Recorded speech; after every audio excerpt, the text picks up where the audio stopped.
daily reminder that the Democrat Party and woke corporations think black people and brown people are too stupid or too helpless to have a photo ID to vote. Hello once again, all my fellow patriots and you filthy leftist stalkers out there. Welcome back to my channel. My name is Angela Box. You're watching Angela's Soapbox, where I always say what you are thinking. If you're not subscribed to the channel, please consider hitting that subscribe button, liking or rumbling this video, commenting on this video, and of course, sharing this video, especially with your filthy leftist friends, because they truly hate my guts, and for me, that's a badge of honor. Okay, guys, we got some this week in deep state news, this week in our two-tier justice system news to talk about. So let's give the sea turtle killing plastic straw to the fully corrupt, fully ensconced in evil and madness and insanity, Chris Wray, the director of the FBI, and the entire FBI, because they're doing the most to keep you from talking about what's really going on. So, okay, so I've made mention now 2 weeks in a row. I haven't been on Isaiah's show in over 2 weeks, ladies and gentlemen. After I dared to bring up the Durham report, and I was immediately smacked down and said, "You're not allowed to talk about that." They haven't called me. Interesting. So that's one of the things you're not allowed to talk about. And of course, the FBI is doing their level best to make sure that that it's just swept under the rug. The Durham report, it's nothing. It's no big deal. Like no one knows it. Like no one cares about it, Angela. Like, you know, our audience doesn't care about the Durham report. It's like, oh, well, your audience cared about calling Trump a Russian agent for 4 years, and your audience cared about how Adam Schiff and Mueller and Weissman were saying that they're going to frog march Donald Trump off to prison. They cared about that. But when it comes to exonerating President Trump and comes to exonerating the people he worked with, in fact, that these people were completely innocent because y'all made it up, You're not interested in that, right? It's like, oh, boring. Well, I'm going to talk about it on my channel. So here's what the latest is with this. So Chris Wray has a document, all right?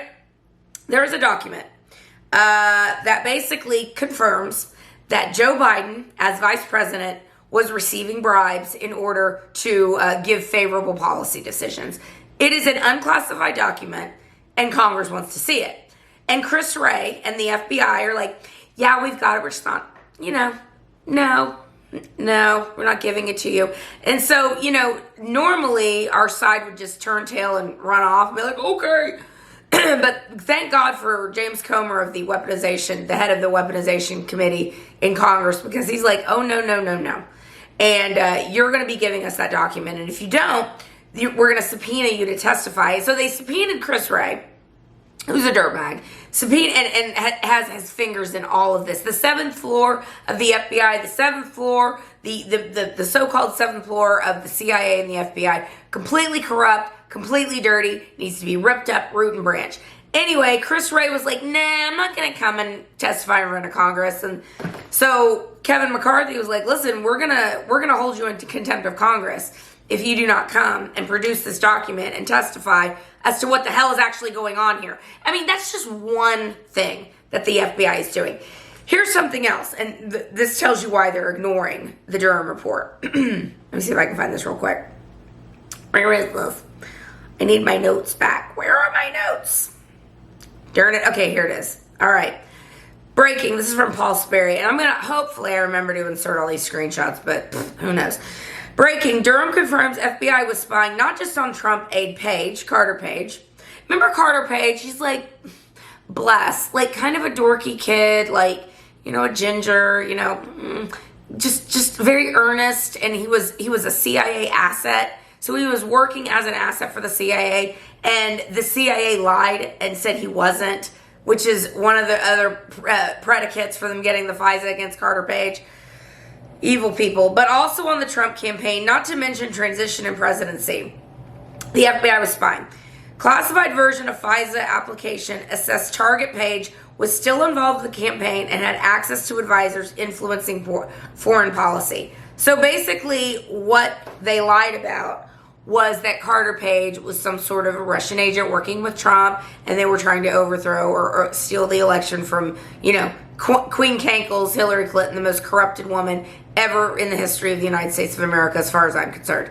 So there's a lot there's a lot that they don't want you talking about. There's a lot. They're like, nope.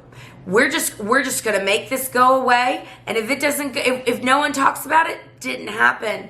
But I got a little news flash for you, fake news media, okay? Donald Trump, when he goes out on the campaign trail, unless he's in jail, which, by the way, there's rumors now that this Jack Smith a-hole, the special counsel appointed by Merrick Garland, the most corrupt DOJ and the head of the DOJ in American history, that they assigned to him because Trump was not giving up classified documents. It's like, first of all, Trump declassified those documents, and as president, he has the right to declassify documents. Joe Biden's classified document scandal, Joe Biden was not president at the time, and he had way more classified documents than Trump did, and he had it in places where, guess who had access to it? Chinese nationals and foreign nationals, people that were directly paying the Biden crime family money.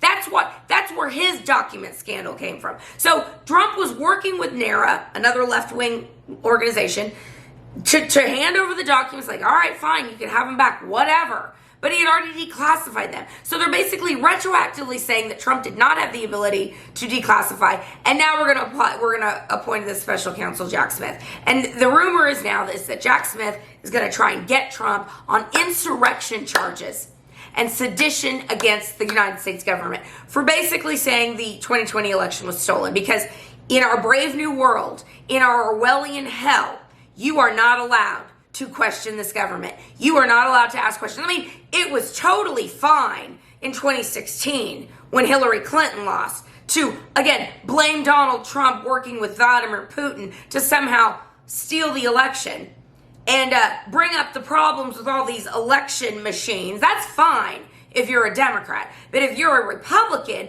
and you have substantive proof and evidence that some of the milk ain't clean in the 2020 election, and remember, there were lots of lanes these people were using to cheat. It wasn't just one thing. It wasn't just the machines. It wasn't just the ballot harvesters. It wasn't just the drop boxes. It wasn't just the suitcase of ballots coming out at 3 a.m. It wasn't just the hundreds of thousands of ballots being dropped at the same time. After everything was closed, it was all of it together. It wasn't just kicking out the Republican poll watchers. It wasn't putting the pizza boxes up on the window so people couldn't see. It was all of it. It wasn't just shutting down everything at 10:30 at night. All of it. It was all of it, you guys. We are still in the middle of the coup, okay? So Jack Smith, this dirtbag, garbage human, trying to wrap Trump into some seditious threat against government, it makes my head explode. And it's like, at some point, we have to have justice for what these people have done. There has to be a reckoning.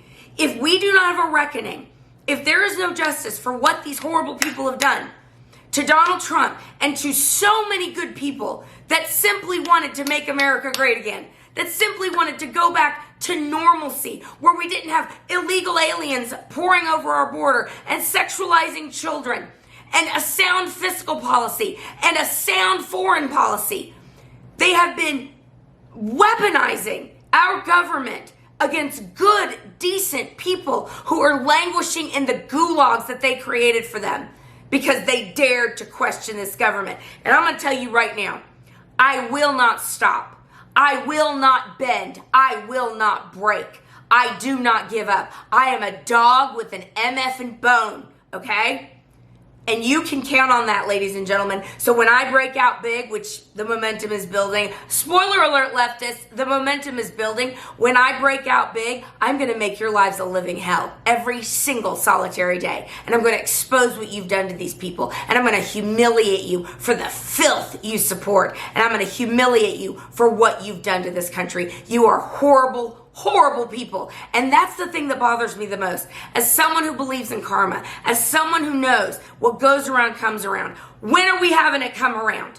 Okay? We have to have justice. We have to have justice for what these people have done. I could go on and on. This makes my head explode. It's like, please let these people get their karma and let it be soon, because we've waited long enough for justice. All right, guys, that's where I'm going to leave this video. Let me know what you think down below, and I'll see you in the next one. I will be done. Bye.